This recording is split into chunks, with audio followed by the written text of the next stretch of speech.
Hey everybody, how's it going? Stoner Dave here. I did my video yesterday showing how to calculate impedance. Now, just so you know, because I know there's some people out there that think, oh, Dave thinks he knows everything. I know a few things, right? I am not somebody who likes to think that he knows everything because, well, it just leaves you open, right? So, I did that video, and I do want to let you know that I did leave some stuff out purposefully. Mostly how to make this information useful, because all I really showed was how to calculate the overall impedance of a circuit, and that's it, right? I showed calculating the impedance and I think I covered a little bit about resonant frequency, how to calculate that, and how phase angle. That was the other one, right? So I think I covered those, but I didn't really cover how to make use of that stuff. Like using the calculations to, well, I don't want to. How to make the calculations useful, right? Because knowing the overall impedance of a circuit really doesn't do much good for anything, right? Not when you have to look at all the usefulness of it. That is practical versus overall. And there are a couple of equations that you'd want to know on top of what I showed to be able to do that, but you'd also need the equations that I provided. So just say it's not useless information, but it is useful. Right? Well, it's not useless, but it's not all together useful, I guess is what you should say. Yeah. Sorry, I've been smoking weed. Okay, so I want to talk about what it means to actually build something, because Detroit Wrecker was asking me why I was picking on him, and I guess he thinks I was picking on Eric C. The Art of Noise, because I asked Eric why he doesn't try to license his shit through somebody like Iron Maiden, because he did that fucking badass Iron Maiden guitar.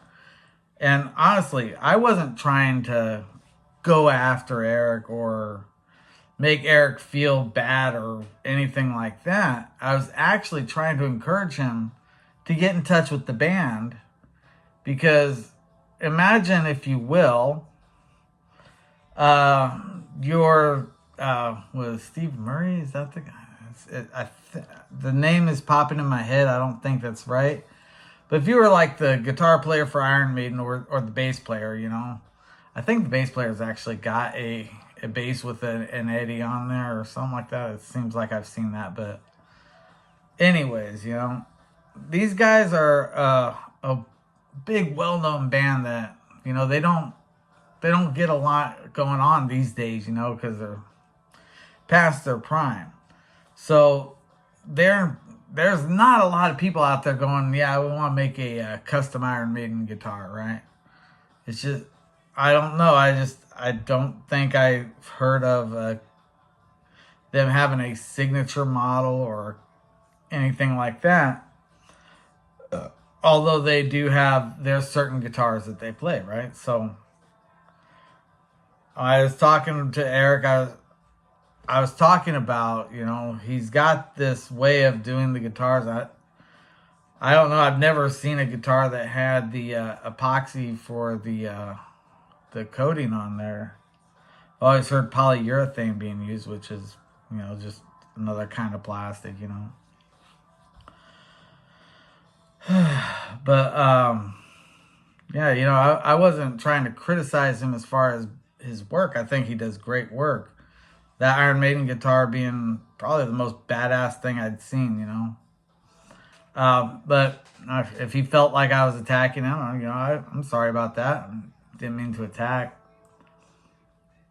A lot of the people I've seen in this guitar community, they're really sensitive. Like, they all think everybody's trying to attack them, and it's really not like that. You know, you have a question, or you give a word of support, like, you should consider talking to Iron Maiden about that, you know? I mean, unless you're afraid they're going to say no, but that's really the worst that they could do is say no. I don't want one of your fucking guitars, you know? I mean, that's really the worst they could do. And it's like, that's not that big of a deal, you know? You're talking about fucking Iron Maiden. The guy fucking has his own jet. So, you know, hiring you to paint him a guitar or put a print of a shirt on there, you know, probably not his number one priority. So I can understand that. But I wanted to really talk about the difference between building anything and putting together a kit, right? So Detroit Wrecker, yes, I'm going after you. And why would I go after you instead of somebody like Psionic Audio or Uncle Doug? Well, first of all, for Uncle Doug, I've actually talked to him before, and I was kind of thrown back by the way that he was always doing kits. You know, he wasn't really talking about what it takes to do these things, what you would have to do if you wanted to do your own, right? Which is what I thought he was doing. You know, it's the way I was told about the channel and everything. So I was like, well, you know, if you're putting together a kit, you don't really have to do a lot as far as getting it together. You just have to follow the directions. And that's what I seen him doing. He's just taking a kit, putting it together. You know, and that's not much more than doing repairs, you know, because with repairs, all you really have to do is find out what's wrong from the original. You know, is this piece not working? You know, replace that piece. Bam, you're done. It's not that hard to do. Whereas taking something and creating something from nothing is kind of the idea behind it, right? So the reason I go after you, Detroit Wrecker, is because you're acting like you're doing all this building and that you know so much, and yet you know so little, right? And you demonstrate that you know so little with all the things that you say, especially when you're going after people like fucking PD Two Finger, one of the nicest people I've seen on the internet. You know, I've seen you, you actually were going after Eric C. a while back because he was saying that he was faking his Iron Maiden video Black Sabbath. That's right, he was faking that he was playing this Black Sabbath song. And, you know, I've seen it, you know, but you were going after him, and then he must have said or did something to change your opposition because you decided you're not going to go after him for the copycatting or whatever. And that's fine. That's fine. You know, I don't care, right? That's between you guys, you know, not me. But anyway, so Detroit Wrecker built this Rob deluxe amplifier, right? And he showed the steps while I was going through it. He's claiming that he built the PCB board. And he shows the PCB board that he's got, and it's exact copy. Like, exact copy, like spot to spot. Every single thing is exactly the same as the PCB board shown on the website for the Rob Deluxe. Now, whenever you build your own board, right, it's always going to be different from somebody else's board that they built. Because, look,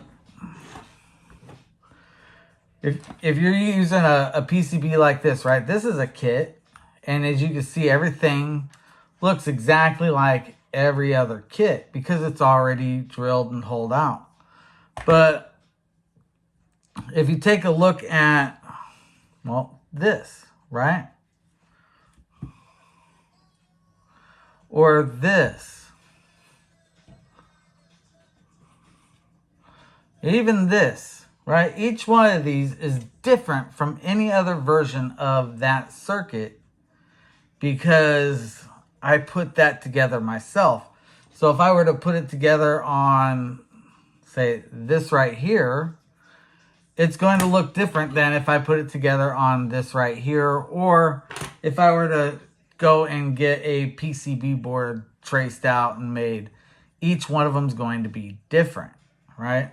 So if I were to go and do my own PCB board, the traces would probably be very similar to what I would do on this, right?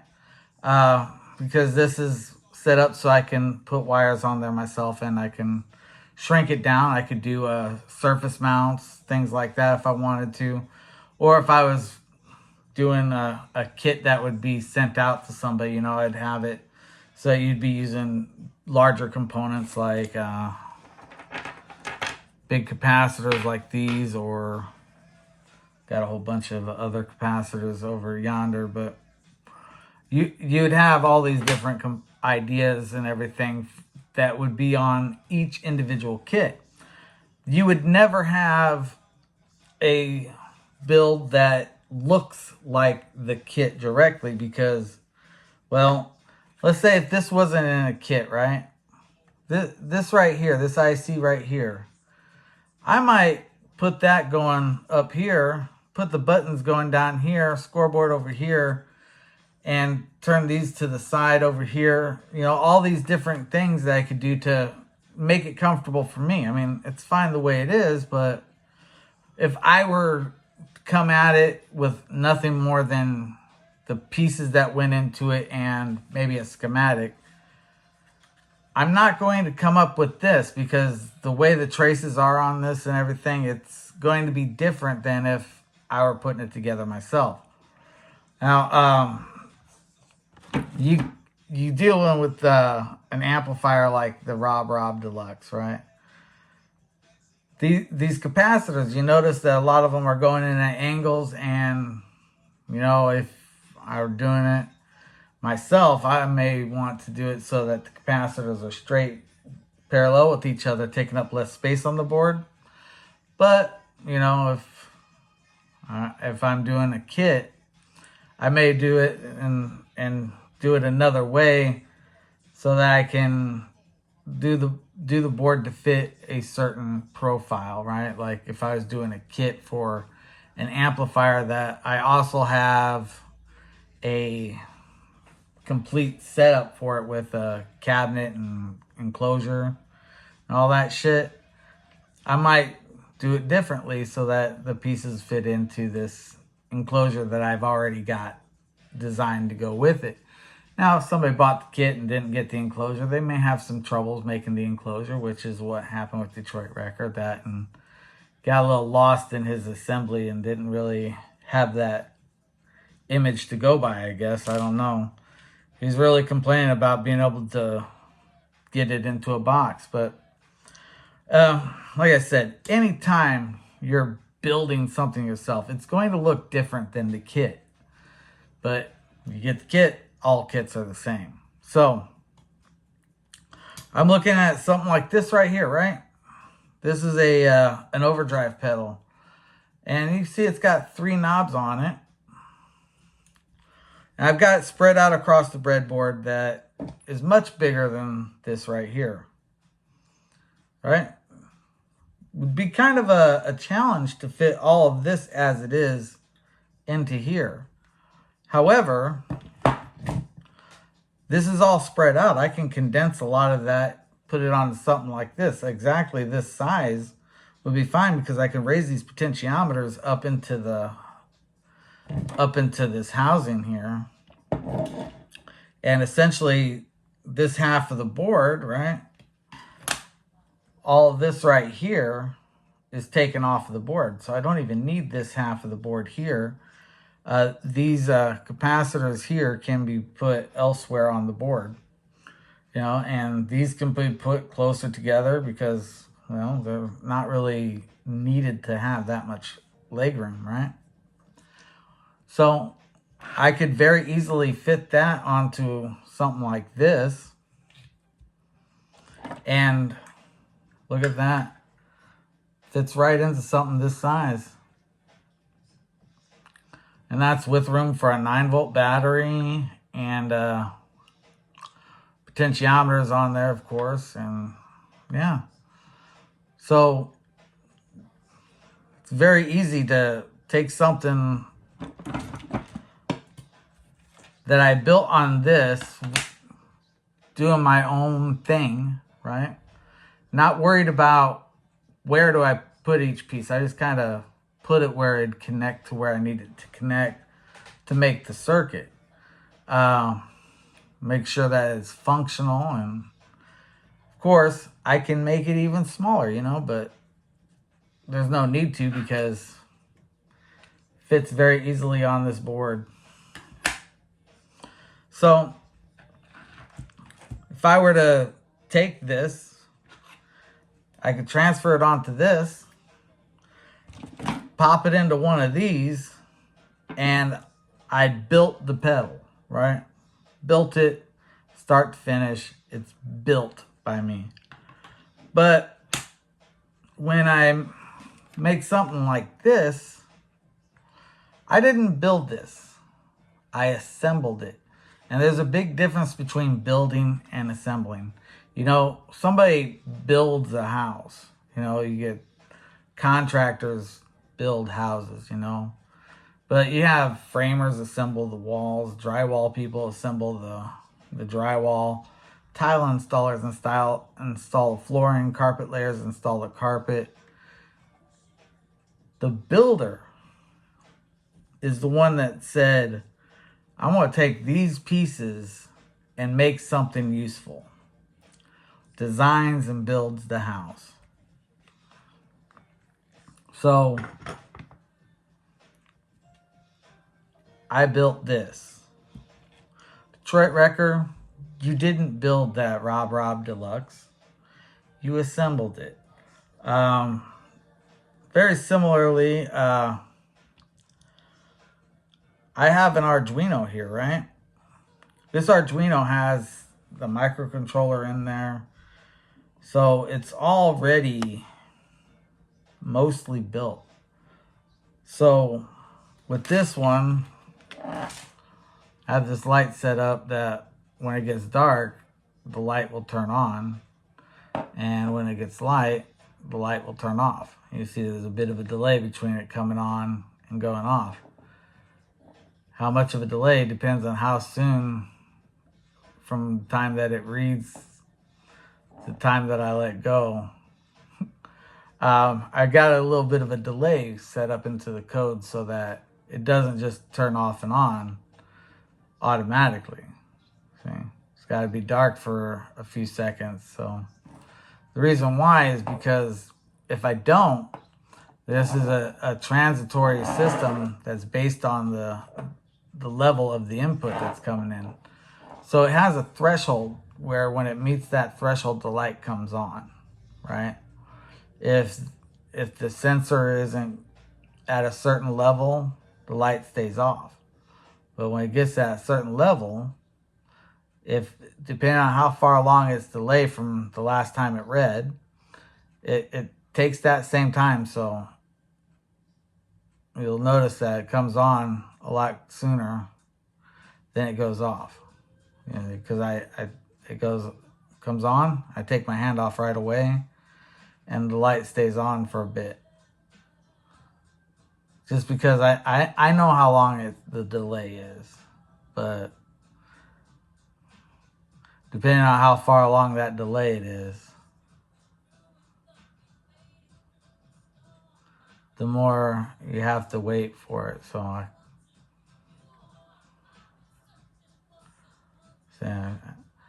I keep changing it, and it's because, you can't really tell. And that's the reason why I have the delay on it. So that when it's getting dark, the light isn't coming off and on. When it's getting light, it's not going off and on. It's going to stay on till it gets to a point where the light's on enough for it to stay off. And that's pretty much how your automatic lights work that are outside. Something sets them off, they stay on for a certain amount of time. Then if nothing activates them again, they turn off. This is kind of the same thing, except for it's not motion activated. It's by how bright the room is. So that's kind of cool. But, it's a real simple code.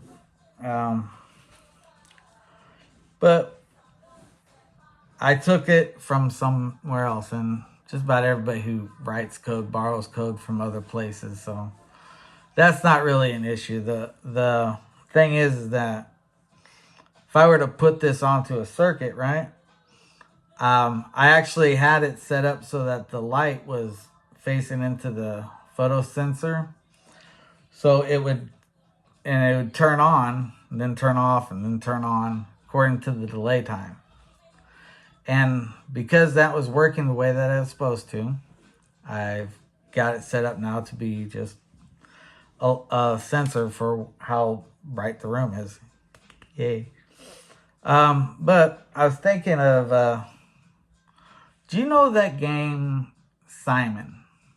You remember when you were a kid, I don't know, you probably had a game when you were a kid called Simon. And what Simon was is you had a red, yellow, blue, and green light that each one had its own sound. And they would do a series of beeps along with the light, and you would press the button according to which light and beep went off. The lights were coordinated with the beeps, and the pattern would go in there, and you'd have to repeat the pattern. And if you got it right, you'd go to the next level, which would get a little harder, and then go to the next level, get a little harder, until you got through all the levels, at which point you'd get a series of beeps and lights flashing and all that fun shit, right? So that game is very easy to program. You just have to pick your frequencies for the notes, set up your inputs and outputs, and set up the memory to have a set number of patterns that you would go through until you're done. And each time it goes through, you have the level go up to add one more. And it's a random, between 0 and 3, or 0 and 101. Yeah, so it's a real simple game. It's less than 8 bits of memory, 8 bits of data. And the memory, it's like, what is it, like I know it's less than 38 meg. It's very low, I think it's in kilobytes. But I've got the code already here, so what I'm going to do is, I think I'll use this breadboard here and this breadboard here. And I'm going to hook these together in such a way that they'll stay together like that.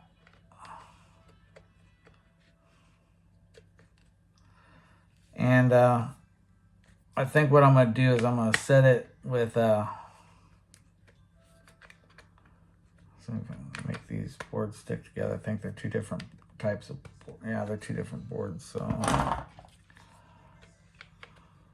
here we go.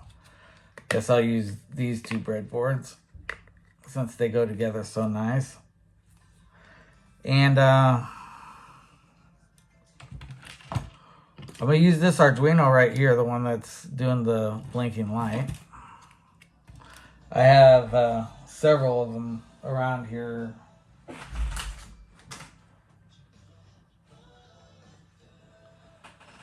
Yeah, I have several of them here, but I'll just use this one since it's out of the package. Which means I'm gonna have to take this right here and put it onto something else.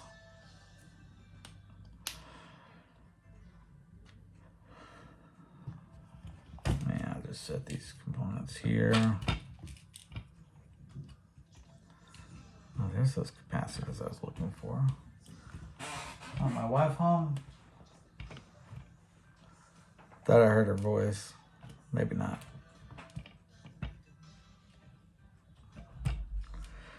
Alright, so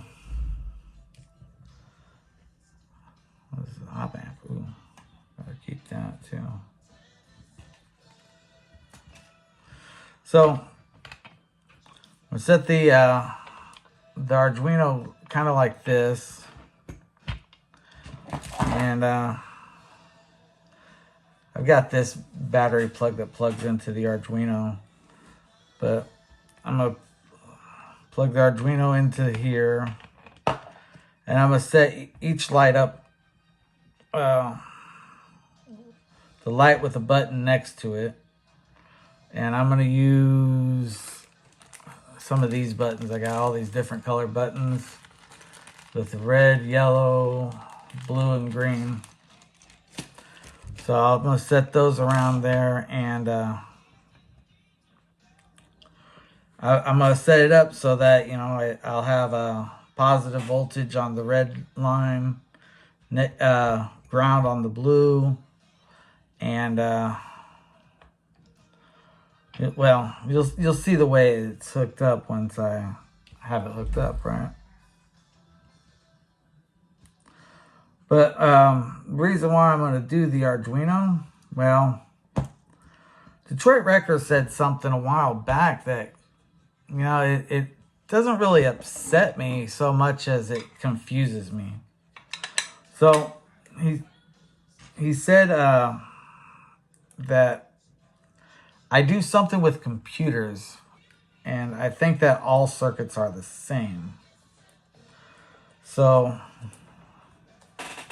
I don't really know what that means. I mean, I think just about everybody who works a real job does something with computers. I mean, couldn't imagine any line of work where you don't, on some level, work with computers. I mean, Detroit Records doing his deliveries, you know, he's working with a computer, right? I mean, he's making deliveries either like a DoorDash type thing or Amazon. And I know for a fact that they do everything through computers, actually mostly through cell phones these days. So you don't even have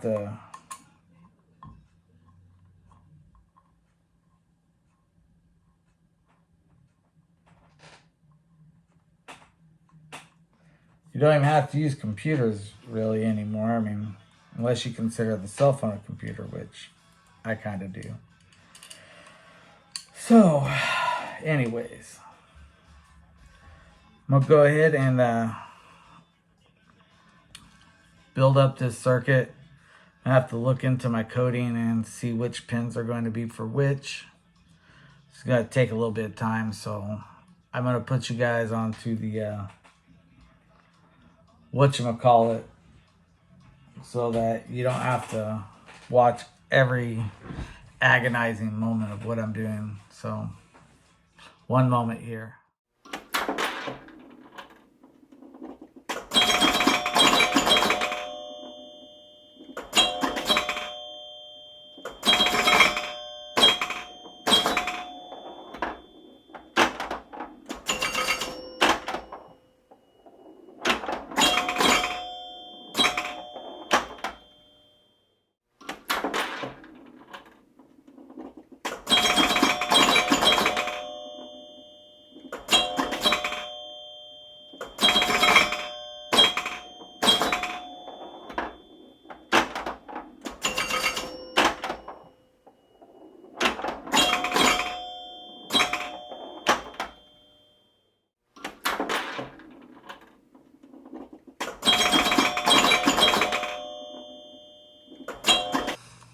All right, so I've finished the building of the game, And like I said, it's a fairly simple game. Ah.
So there you go.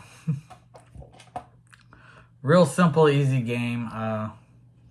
It's based on the game Simon. And yeah, I completely built that, coded it, assembled it. You'd actually could see me every once in a while look at my computer over here.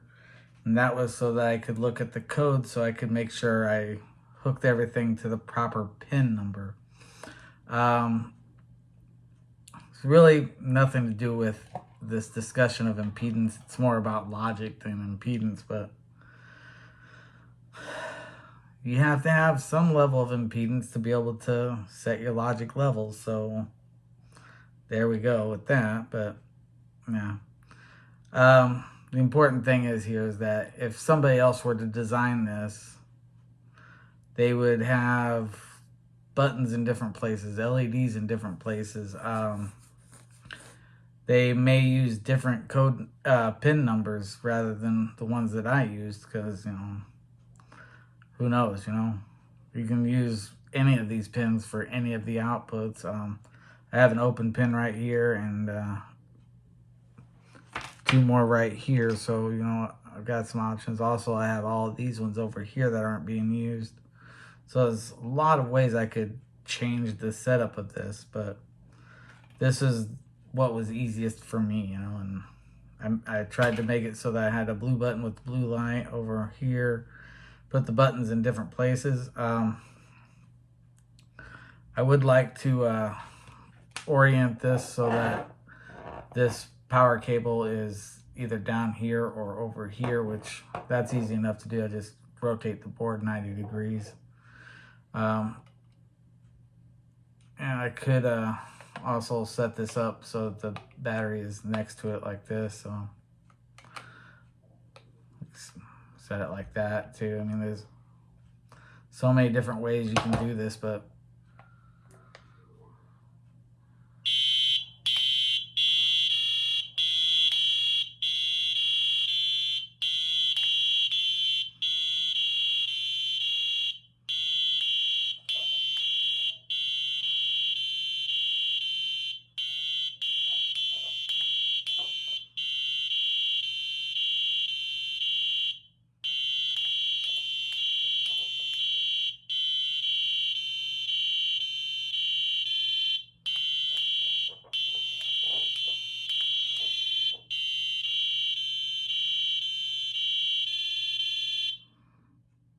hold on, my yellow LED doesn't seem to have a strong connection there. So.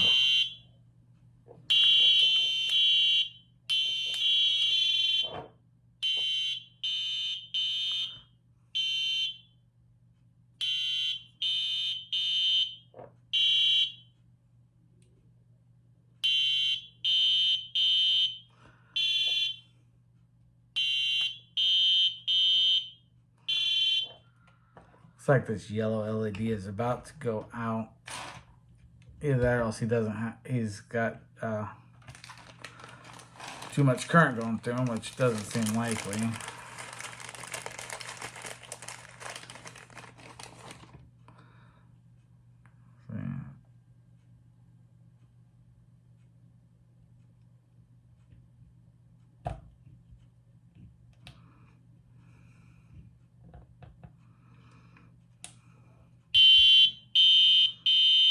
Yeah, that's better.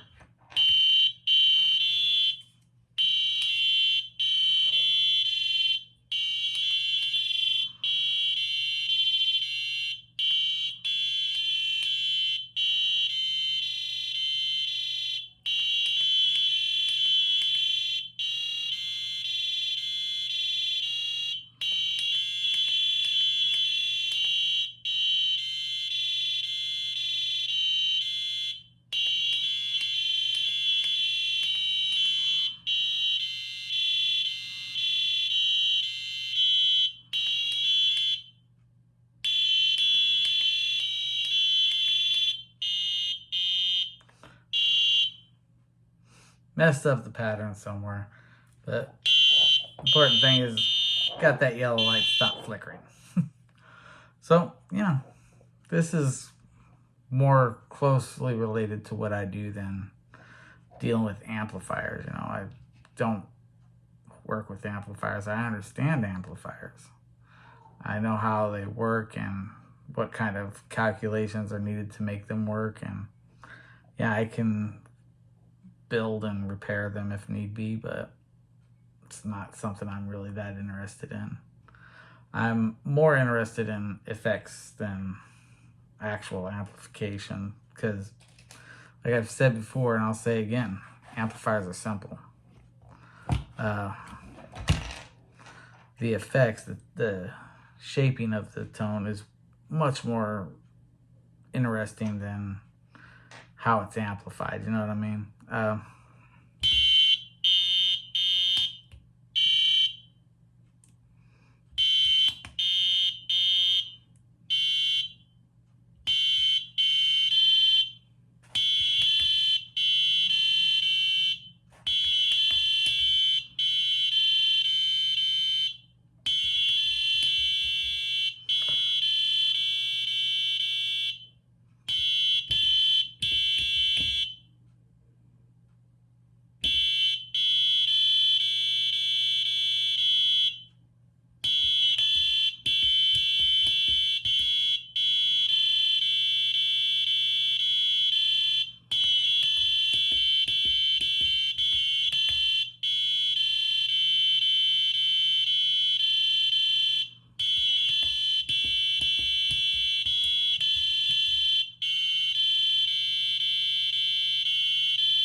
Yay!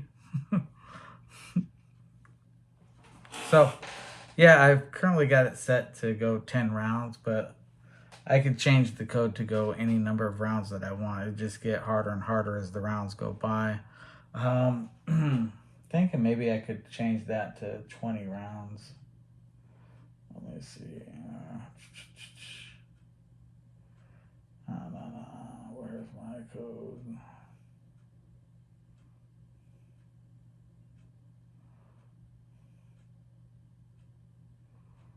Dun, dun, dun, dun, dun, dun, dun, dun, dun.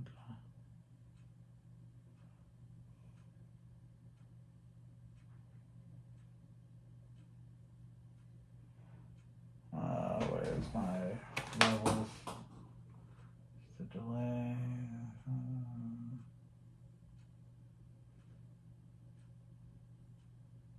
Oh, that's not the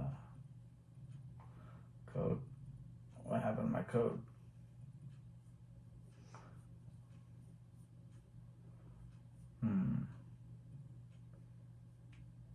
That's the code for a light following robot. I'm not interested in. What happened to my code? I must have closed it while I was doing something.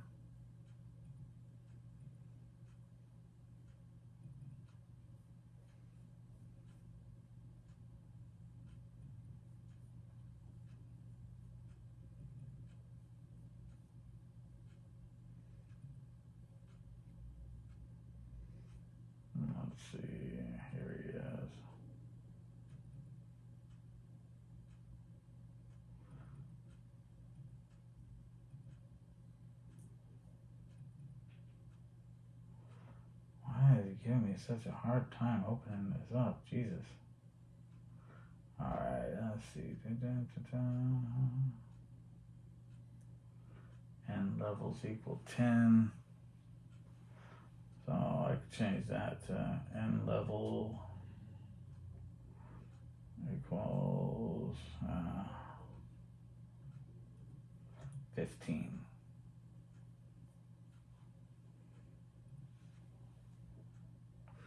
Alright, and then all we gotta do is upload the sketch in here, like so. We'll just unplug this battery here, hook up to our USB here,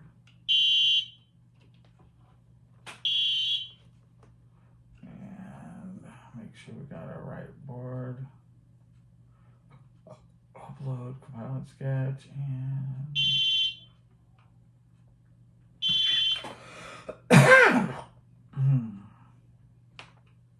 there it goes. All loaded up and ready to go. So that, plug back the battery, and we should hear.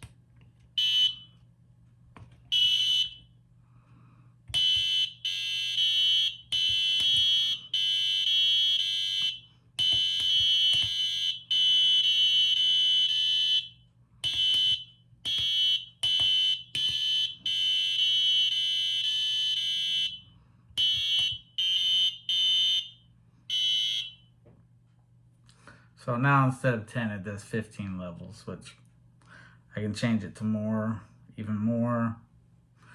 Just each level gets a little bit harder than the one before it, so. Ah, jeez. I quit smoking so much weed. But yeah. Each level gets a little harder than the one before it because it adds a level with each one. So each time you get one more button pushed than the time before. So before I changed it, it was going up to 10 button pushes. Now it goes up to 15. I can make it go up to as high as 255. So that's not terribly bad, but that is what it is, you know. Actually, 256. First round has a button push too, so whatever. 255 sounds better. All right, well, that's it right there. You know, this is something that I actually built. I actually went through and made sure all the code was working, made sure all the buttons were set up to give the right logic levels when pressed. Make sure that the program knows what it's supposed to be doing and does what it's supposed to be doing when it's supposed to be doing it. Several different programs that you can make with this. Arduinos are great. They're just a simple microcontroller. Great way to learn microcontrollers if you don't know them already. But you know, there's a lot of free stuff out there for them too, so you can get a lot of kits that you can buy for really cheap. Like I said, I've got 3 of these things somewhere around here.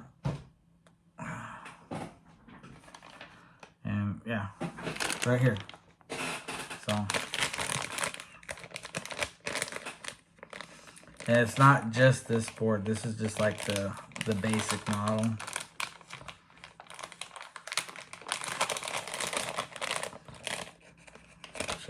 Show you what they look like and everything.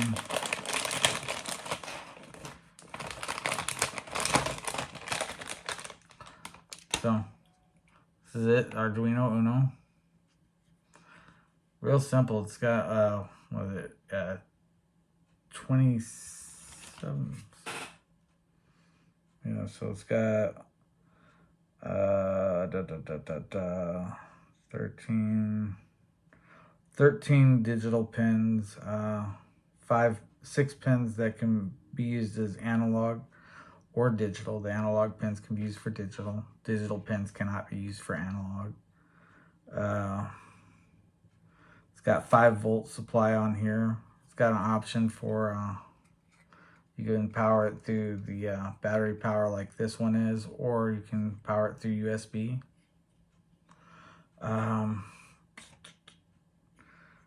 else? I mean, there's not really a lot to it. It's, like I said, it's fairly simple. It's got a few built-in LEDs on there, so you can test programs using the built-in LEDs, to make sure the outputs are working.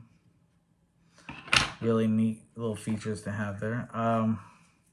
This is an Arduino Mini. It's the same thing, right? Except for this guy, you have to plug them onto a breadboard and use these header pins there as the outputs rather than these pins that are on the Uno. And of course the Uno here does have solderable spots here, so you can permanently attach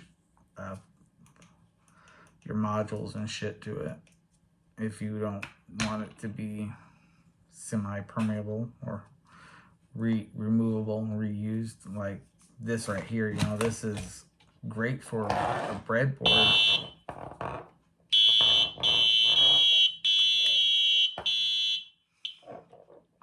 Oh, I see what's going on, why it's acting funky. This battery port's not secure. There we go. It wasn't all the way plugged in.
It is.